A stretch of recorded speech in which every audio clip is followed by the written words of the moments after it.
네, 서경원의 책 이야기 시간입니다. 오늘도 존 롤스의 정의론 네. 두 번째 순서인데요. 서경원 선생님 나오셨습니다. 안녕하세요. 안녕하십니까? 네, 우리가 지난번에 네네.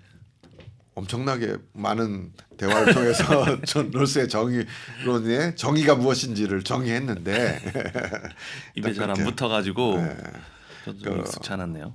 좀 간략하게 정리해보죠. 일단 존 롤스는 정의를 뭐라고 했는가? 어렵지만 빨리 짧게 해주세요. 이게 제일 어려운 게 짧게 하는 거죠. 예, 그러니까 이제 원초적 입장에서 모든 사람이 공평하게 어떤 부를 분배하고자 싶은 건데 예. 그러려고 하다 보면은 무지의 베일을 쓰고 개인적인 어떤 합리적인 존재로서 인식을 하면서 그렇죠. 불평등한 분배를 공평하게 분배하기 위한 조건으로 평등한 자유의 원칙을 통해서 나누되 차등의 원칙을 보완으로 요소하는 건데 이게 차등의 원칙은 최소 최소 수혜자한테 최대 혜택을 줄 수 있게 하거나 공정한 기회균등으로 개방된 직책과 직위를 얻을 수 있는 정도의 차등의 원칙을 가지고 네. 분배 원칙을 지켜 나가면서 네. 자원을 배분하면 정의적이다라고 인식을 하는 거죠, 그 사람. 그래서 존 롤스의 결국 정의는 뭐냐면 평등한 분배예요. 그러죠. 예, 예. 네네. 그래서 이 책 89페이지 마지막에 보면 그 이런 정의론의 107페이지에 이렇게 써 있다고 하는데 이렇게 그죠? 돼 있어요. 그렇죠. 일부의 불평등한 분배가 모든 사람에게 이득이 되지 않는 한 평등하게 분배되어야 된다. 그렇죠. 예. 그러니까 평등한 분배가 이 사람이 주장하는 건데 사실은 여기에도 공리주의가 들어가 있는 거예요. 사실 불평등한 분배가 모든 사람에게 이익이 되지 않는 한, 그러니까 모든 사람에게 이익이 된다는 이 문구 자체가 최대 다수의 최대 행복에 영향 받은 거거든요. 그렇죠. 예, 예. 근데 뭐 정의를 생각한다라고 하는 것은 기본적으로 행복이 모두 다 극대화되기를 기대하는 마음이 있잖아요. 네. 그런데 어떤 사람들은 자신의 개인의 행복이 극대화되면 모든 사람이 이익이 극대화된다라고 생각하는 기본적인 원칙이 있었는데 그게 되게 문제가 생기니까 예, 예. 실질적으로 그건 공정한 기회균등이나 이런 논의들이 계속 발전하면서 롤스도 정의론의 자기 주장들을 이제 보완해 갔다고 보죠. 그러니까 정의라는 게 당연히 뭐 어떤 공정분배나 옳은 법칙을 말하는 게 아니라 모든 사람이나 사회 공동체가 모두 행복하면 좋겠다라고 하는 기본적인 출발해서 생각했다고. 그러니까 공리적인 출발에서 시작하는 거예요. 그렇죠, 그렇죠. 근데 공리주의가 못한 것들을 보완하려고 하는 거고 거기에다는 또 이 평등한 분배 개념은 사실은 공리주의는 평등한 분배는 아니에요. 그렇죠.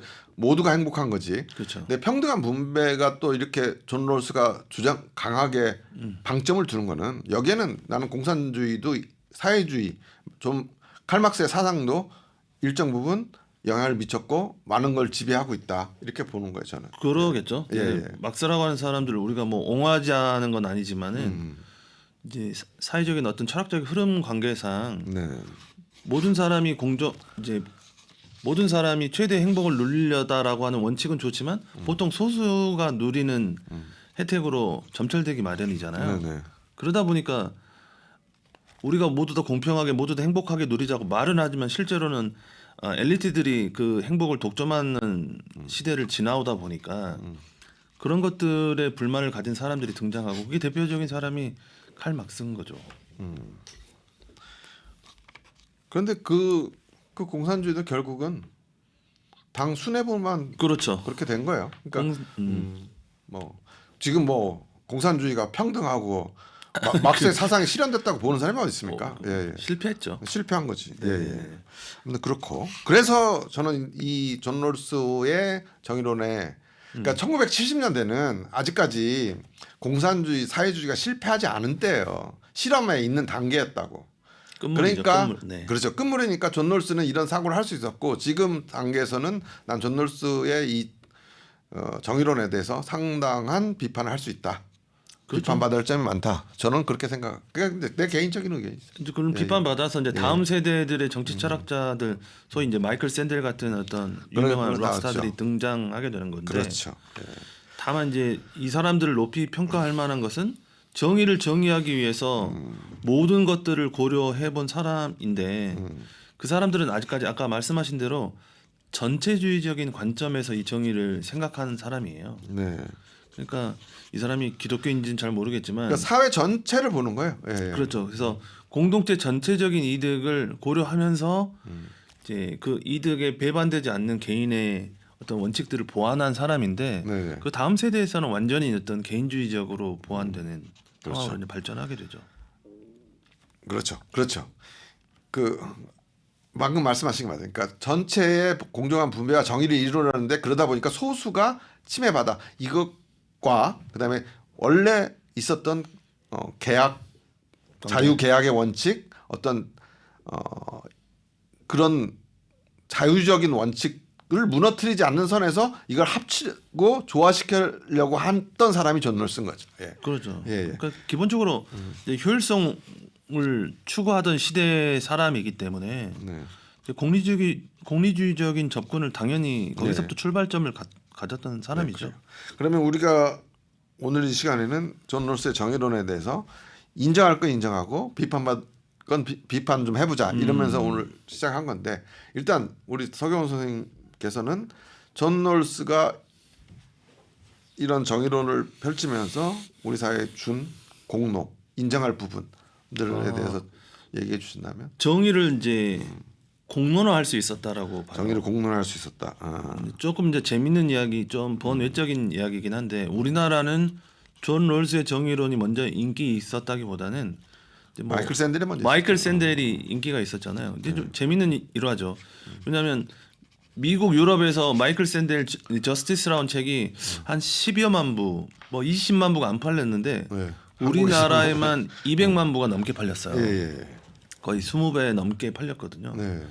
그 이유가 뭔지에 대해서 이제 우리가 이야기를 하잖아요.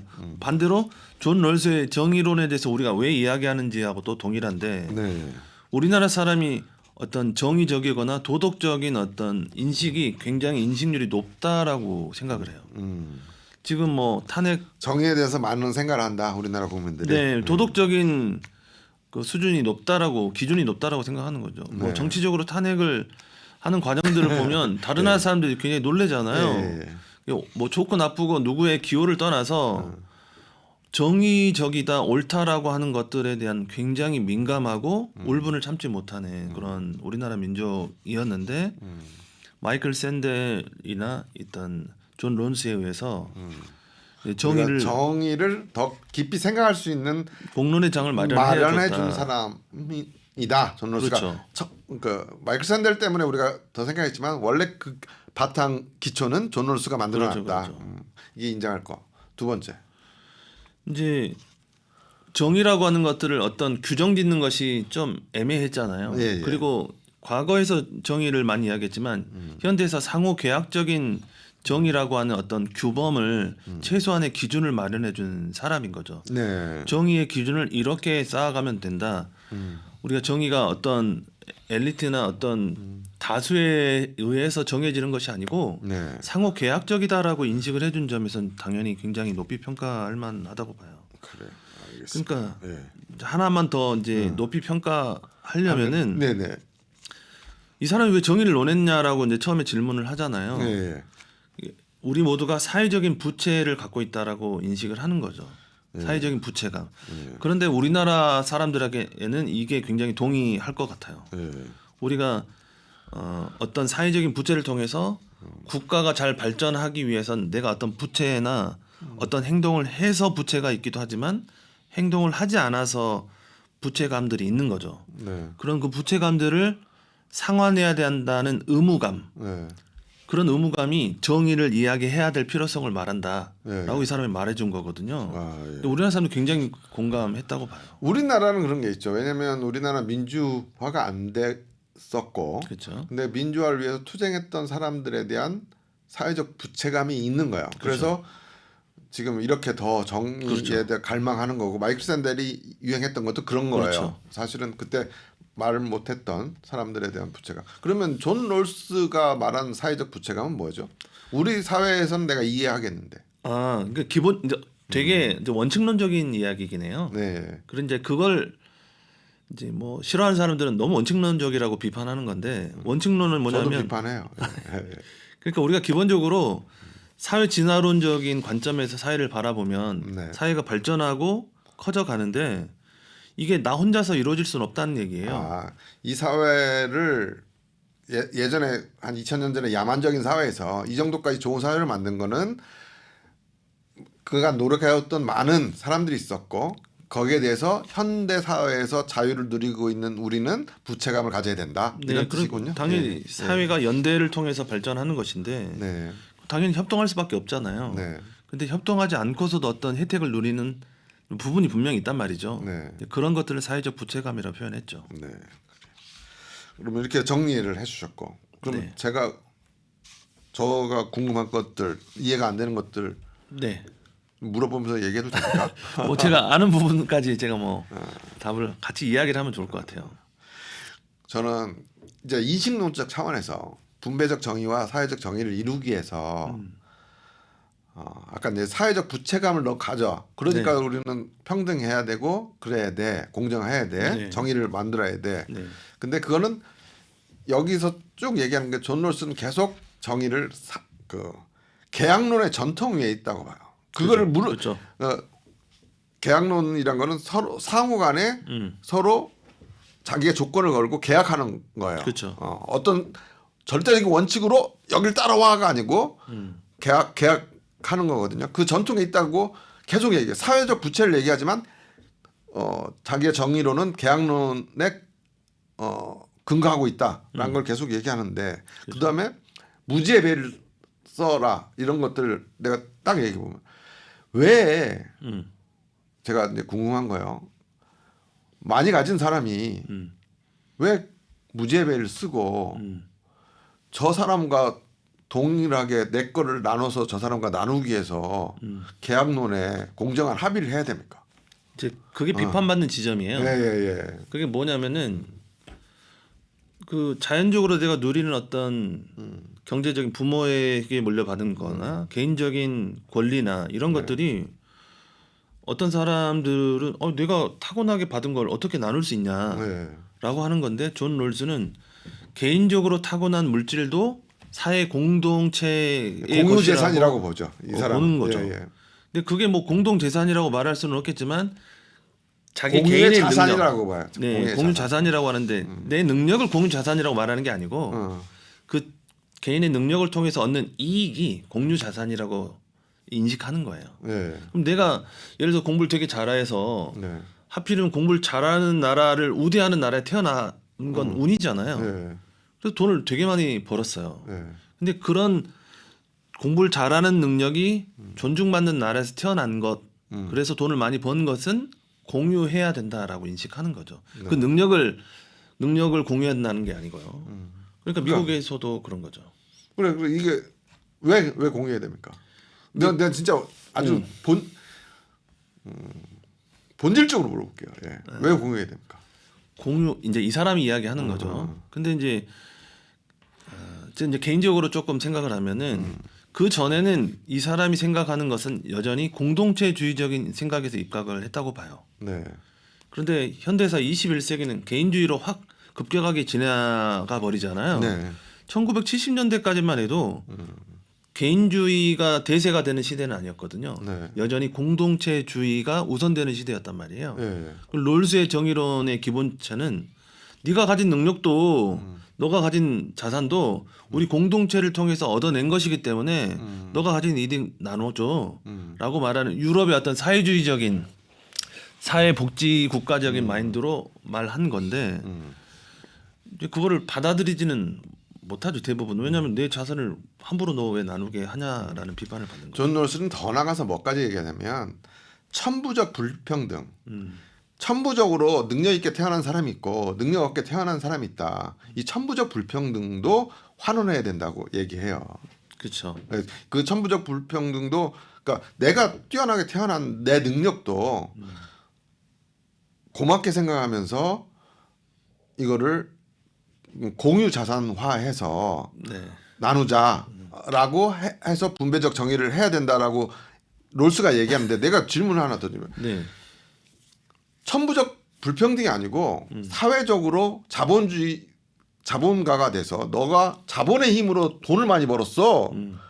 노동을 하는 사람은 너 자본이 없기 때문에 이렇게 못 살아. 그래서 이게 네가 후천적으로 자본의 힘으로 돈 번 것도 같이 나누자 해서 칼막스가 사회주의, 공산주의를 말한 거예요. 사회주의를 말한 거예요. 그렇죠. 그래서 나누자. 근데 그것도 실패했는데 후천적으로 거둔 경제적 부도 나누는 걸 실패했는데 천부적인 재능을 나누자는 게 어떻게 성공할 수 있어요? 예. 그게 이제 사실 뒤에 마이클 샌델이 공정하다는 착각이라는 최근 책에서도 말하는 거거든요. 내가 타고난 천부적인 재능이 진짜 천부적인 재능이냐라고 의문을 던져요. 네, 롤스는 그것까지 생각했는지는 모르겠는데 우리가 타고난 천부적인 재능이라고 하는 게 부모의 환경에 영향을 많이 받는다는 게 논증되고 있잖아요.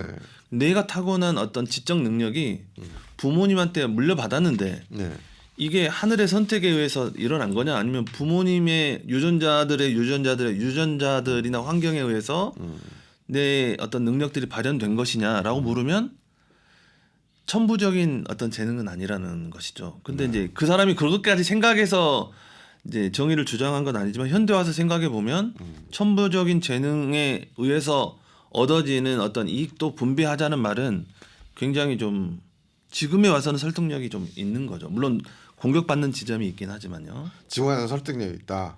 저는 이제 어떻게 설득력이 있냐. 이제 너무 개인주의화 됐다고 저는 생각해요. 지금 우리나라가 너무 급격하게 우리나라도 그렇고 미국도 그렇지만 너무 급격하게 개인주의화 됨으로써 개인주의를 존중하려다 보니까 발생하는 문제점들이 지금 크게 부각되잖아요. 뭐 어떤 마약이라든지 그건 여기 마약하고 상관없는 것 같고 내가 선택하는 어떤 자유까지도 존중을 받아야 되는데 그것이 내가 존중하는 모든 것들에게까지 존중받아야 되는 그런 시대에 와서 보니까 공동체주의나 혹은 정부나 어떤 특정한 어떤 단체에서 제한을 가해야 우리 모두가 행복을 누린다라는 지점이 한 바퀴 더 돌아서 지금 2025년에서는 등장해버린 거예요. 그 당시에는 그것까지 고려하진 않았을 것 같아요. 제가 볼 때는.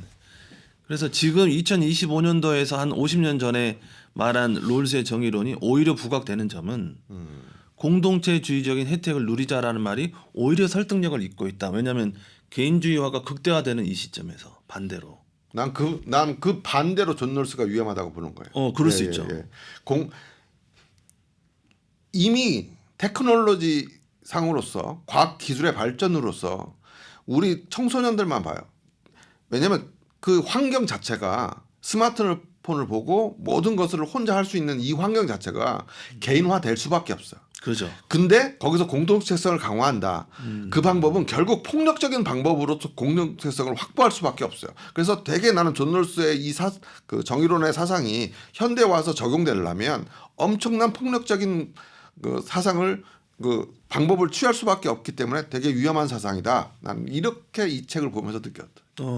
이제 그게 이제 공격받는 지점인데 반대로 이제 이 사람의 의견을 지지하는 뭐 제가 지지한다 안 한다를 떠나서 이 사람을 지지하는 사람의 측면으로 제가 이제 대변을 해보면은 이제 모든 사람이 정의를 원한다라고 하는 말에 공감을 한다면 충분히 존중받는 거예요. 특히 우리나라 사람 같이 정의를 원하는 수치가 굉장히 높다면은 개인의 정의도 존중받아야 된다고 해서 개인의 정의를 존중받다 보니까 개인의 자유와 평등을 존중받아서 모두가 자유해졌냐라고 물으니까 소수 엘리트가 더 급격하게 강화되고 권력도 강화되고 부도 강화되는 현상을 느껴버린 거예요. 특히 우리나라에서는. 그러니까 오히려 좀 공동체적으로 제한을 가하고 양보하고 내가 가진 것들을 좀 더 가질 수 있지만 덜 가지는 마음들을 갖자라는 주의가 공감을 얻는 측면이 있다고 봐요.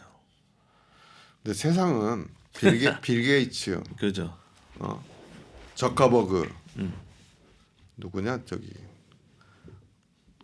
테슬라 만든 사람 이런 소수가 세상을 이끌어가는 사상으로 바뀌어 버렸어요. 그렇죠. 근데 방금 말씀하신 것들을 하자라고 하는 논리는 이미 나는 급류를 탔다 이쪽으로 방향을. 그럼 이 방향에서 이 사람들 이것들을 어떻게 같이 나눌 것이냐라는 소극적 관점에서 해야지 이걸 공동체성으로 확대할수록 그렇죠. 더 많은 그러니까 이미 방향 틀어졌는데 틀어져 있는데 그렇죠. 이걸 바꾸려면 뚝 자체가 무너질 버릴 수 있는 위험성 그게 폭력성이거든요. 난 그게 갖고 있다. 그리고 천부적 불평등이라는 것이 우리가 평등이라는 것에 대해서 평등이 가진 누가 평등을 반대하겠어요. 그죠. 근데 평등이 가진 위험성이 뭐냐면 평등이 강조될수록 앞선 사람에 대해서 시기와 질투와 폭력성이 나타나서 뺏으려는 악한 마음도 생겨요. 평등이라는 그렇죠, 것은. 그렇죠. 그렇죠. 그렇기 때문에 천부적인 불평등이라는 것을 하면 왜 너는 이렇게 IQ가 180으로 태어났어. 나는 IQ 90인데 여기에서 불평등을 해소하려고 하면 어떻게 되냐. 그 영화에 많이 나와요. 가타카라는 이런 영화에서 유전자 조작해서 모든 인간을 동일하게 만들면 다 평등해지는 거예요. 그러니까 이제 예. 저는 이제 좀 예. 기독교인으로서 반대로 생각하면은 마태복음의 포도원 주인 이야기를 통해서 좀 이해를 했어요. 예. 의사를 어떻게 아, 존경하냐면 포도원 주인이 내가 더 가질 수 있는데도 나눠주잖아요. 네. 그런 측면에서 평등을 말하는 거죠. 내가 더 갖고 싶다고 하니까 너 걸 뺏는다는 편견이 아니라 이미 가진 자들. 우리가 사실 개인적으로 뭐 삼성전자 이 회장님처럼 많이 갖진 못했지만 내가 생각보다 더 많이 가진 영역이 분명히 있거든요. 네. 그 영역에서 그럼 내가 이 정도 가졌으면 더 나눌 수 있는 마음을 모두 다 공유하자라고 하는 측면에서 이제 공감을 얻을 수 있다라고. 우리 보는 선생님하고 내가 방송 잘하는 것 같아요. 최소 수혜자의 최대 혜택이 방금 포도원 나무네. 그러죠. 그죠? 내가 일부러 늦게 온 게 아니라 어쩔 수 없이 1시간밖에 일 못하는 최소 네. 수혜자밖에 안 되지만 9시부터 일한 아침 9시부터 일한 걔가 8시간을 일해서 1달러한테 받은 거를 똑같이 받는 똑같이 거죠. 받는 거네. 그리고 포도원 주인이 뭐 여러 해석이 있지만 네. 너도 먹고 살아야 되잖아 네. 라고 하면서 하루 일당을 주는 것처럼 주인의 입장에서는 손해잖아요. 그러니까 저도 최소 수혜의 최대 혜택에 관해서는 동의. 존 롤스에서 유일하게 동의하는 거예요. 네, 그렇죠. 예. 그러니까 이제 그거를 조금 더 이제 좀 우호적으로 바라본다면 네. 이제 우리가 생각하는 우리나라가 그렇게 가난한 나라가 아니잖아요. 예. 그러니까 더 얻어야 된다라고 하는 평등을 생각하기보다는 우리가 이미 가진 것들을 세어보면서 아 내가 이 정도는 충분히 누렸다 해서 내가 더 갖지 않고 나보다 못한 사람을 나눌 수 있는 마음을 갖는 그런 공동체적인 어떤 마음. 이 사람이 그렇게 생각하지는 않았겠지만. 그렇죠. 그럼 지금도 우리 선생님 공동체적인 마음이라고 얘기했어요. 네, 사실은 우리가 계속 마이클 샌델을 얘기하는 이유가 뭐냐면 그렇죠. 존 롤스는 이 정의, 분배적 정의를 약간 구조적이고 뭘 변혁이나 뭔가를 바꿔서 인식을 바꾸든가 구조를 바꿔서 만들려고 하는 건데 그거는 안 된다. 안 된다는 거죠. 마이클 샌델은 그건 안 되고 그렇죠. 그래서 공공선을 추구하는 마음을 갖는 게 정의다라고 그렇죠. 말한 거예요. 그러니까 샌델이 존 롤스를 비판하면서 나온 게 그거죠. 정의란 무엇인가라는 책이거든요. 그렇죠, 그렇죠. 그래서 우리가 다음에는 존 롤스 뭐 여기서 덜 다음에는 마이클 샌 그때 정의 들어왔으니까 정의 그렇죠. 뭐 끝을 내보죠. 마이클 그렇죠. 샌델 얘기 안 하고 넘어갈 수가 없네. 꼭 우리 해야죠. 다음 책은 마이클 샌델의 정의란 무엇인가. 좋을 것 같습니다. 예. 네, 제가 뭐 잘 이해를 얼마나 했는지 모르지만 제가 오늘 내가 존 롤스 이 책을 읽으면서 너무 쌓인 게 많아서 내가 얘기를 많이 했는데 아유 잘했습니다. 우리 성경 선생님 마지막으로 존 롤스 한번 정의해 주시고 마치죠. 이제 뭐 정의까지는 아니고 우리가 지금 이 순간에 왜 정의에 대해서 이야기를 하는지에 대해서 좀 생각을 하면은 이제 우리가 막 수조론 뭐 흑수저 네. 뭐 금수저 은수저 다이아몬드 수저 이렇게 하잖아요. 우리가 개선 가능성이 없다라고 생각하는데 그런 개선 가능성이 없다라고 하는 이 지점에서 정의에 대해서 우리가 충분히 이야기해야 되고 롤스가 가진 장점이라고 하는 건 이런 논의의 장을 마련해 줬다라는 측면이잖아요. 네. 우리나라의 어떤 정치적인 지형이나 사회 전체적인 지형을 보면 정의나 불평등을 해소하고자 하는 마음들이 막 일어나고 있는데 저는 그 마음이 바로 내가 이때까지 누구에 의해서 정의되었던 것들을 수용했다라고 하면은 지금은 나의 의견을 부드러운 방법으로 혹은 논의의 장에서 충분히 주장해가지고 네. 정의를 실현해가는 어떤 한 스푼의 노력을 이제는 누구에 의해서 정의가 정의되는 게 아니고 내 스스로 정의를 정의하려고 노력이 필요하다. 정리하신 거죠? 네. 그래서 마이클 샌델을 하고 싶어요. 그러니까 정의를 하고 싶어 하는데 그렇죠. 우리 사회에서 지금 정의는 더 가진 사람, 잘못된 사람들을 처단하고 뺏자라는 정의가 더 강해요. 우리 사회는. 그럴 수 있죠. 정의를 추구하려는 공공으로 선을 추구하려는 차원의 정의를 논의하는 게 아니고 그렇죠. 약간 폭력적인 정의를 구현하려고 하는 사고로 정의란 개념이 지금 그런 통용되고 부분도- 있다. 그래서 그런 부분도 있죠. 마이클 샌델을 다음에 꼭 얘기해야 되겠다. 이렇게 생각합니다. 저는. 그렇네요. 예. 이걸로 끝나면 사실은 정의에 대해서 이야기했다고 보기 어렵죠. 볼 수 없어요. 예, 마이클 그렇죠. 샌델까지 가야 됩니다. 예. 그렇죠. 그래요. 존 롤스의 정의론 네. 얘기 나눴습니다. 지금까지 성영환 선생님과 함께했습니다. 감사합니다. 네, 감사합니다.